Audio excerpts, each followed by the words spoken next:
Yo, what's going on, guys? It's Houston Sports Stuff back into the video today, and today I'm going to talk about what's going on with the Houston Astros and, why are they playing so bad to start off the season. The only reason I feel like I want to come on here and talk about this is because of all the Astros fans freaking out on Twitter or X, whatever you call it nowadays.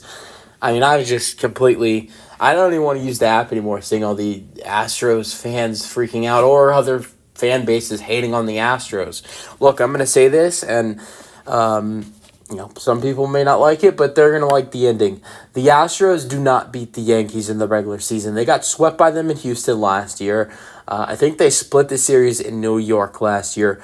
They do not beat the Yankees in the regular season. They never have. But do you know where they beat the New York Yankees when it's important? They beat them in the postseason. They've always beat them in the postseason. So, look, the Yankees have been good at taking us down in the regular season. They pretty much own us in the regular season, but we own them in the postseason. And it's not just about how good the Yankees play against us in the regular season. That's not the only thing.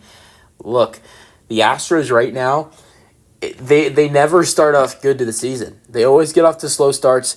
Going back to the 2020 season, if you look at the Astros' first 20 games, 2020, 2021, 2022, 2023, the Astros have always got into a slow start. They haven't had a 500 or better than a 500 record in the last 4 seasons in the first 20 games. And I suspect that it could be something like that this year again, just because of the hard schedule the Astros have in the next couple weeks. I mean, the Blue Jays after this. You have a series against the Royals. That should be fair, easy. But they did sweep us last year, so I'm not going to say, oh, that's it. Yeah, that's easy. Then you have the Rangers in a 4-game series. I think then the next series is the Braves. So it's a hard start to this season. It really is. And the Astros have always got off to slow starts to start off the year, and they really get it going around May, and that's where I expect them to get it going. So I'm not worried at all. I don't like the start to the season. I love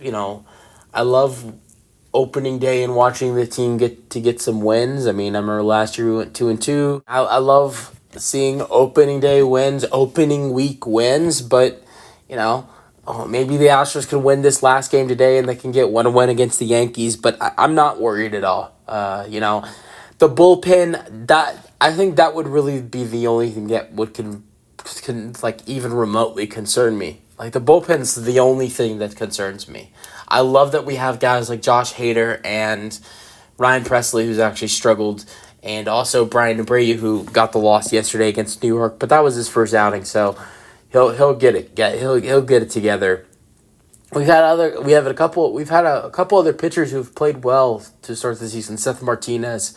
But there have been a couple guys in the bullpen that have been struggling, and I think there are a couple guys in the bullpen that they will potentially continue to struggle. I mean, I look at guys like Taylor Scott, Parker Mashinsky, who have had some rough outings so far to start the year, and Rafael Montero. I could see that with those 3 guys. Brandon Bielak. So those 4 guys I'm talking about, Bielak, Montero, Taylor Scott, Parker Mashinsky, I don't really trust in the bullpen. Now everybody else, Seth Martinez, Ryan Presley, Josh Hader, and Brian Abreu, I trust in the bullpen, but I think the 4 other pitchers in the Astros bullpen are a little bit of a problem. Sometimes they might pitch well, but then the next outing they might give up a couple runs.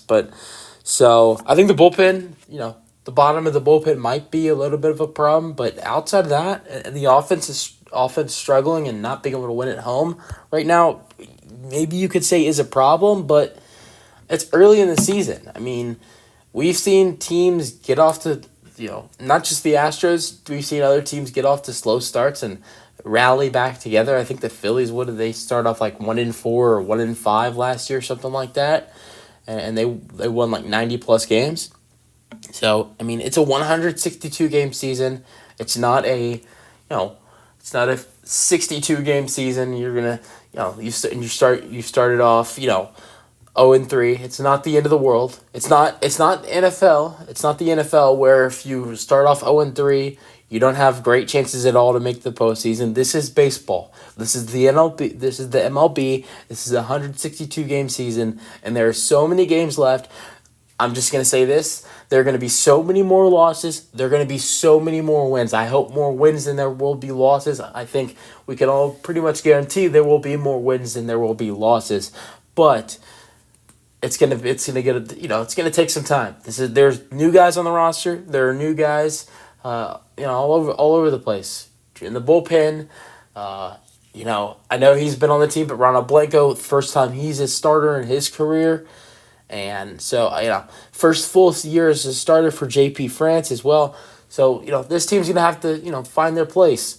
But so I think eventually the Astros will get it going, and eventually they'll get some guys back. I think a lot of people are forgetting the Astros are not healthy right now. They're missing Justin Verlander, Jose Urquidy, Luis Garcia, Lance McCullers Jr. So, hopefully the first two guys will be back from that IL will be Justin Verlander and Jose Urquidy, and we'll get those two guys back in the rotation. So, yeah, let me know your thoughts on the Astros struggle so far. That's it for the video. If you guys enjoyed it, peace out.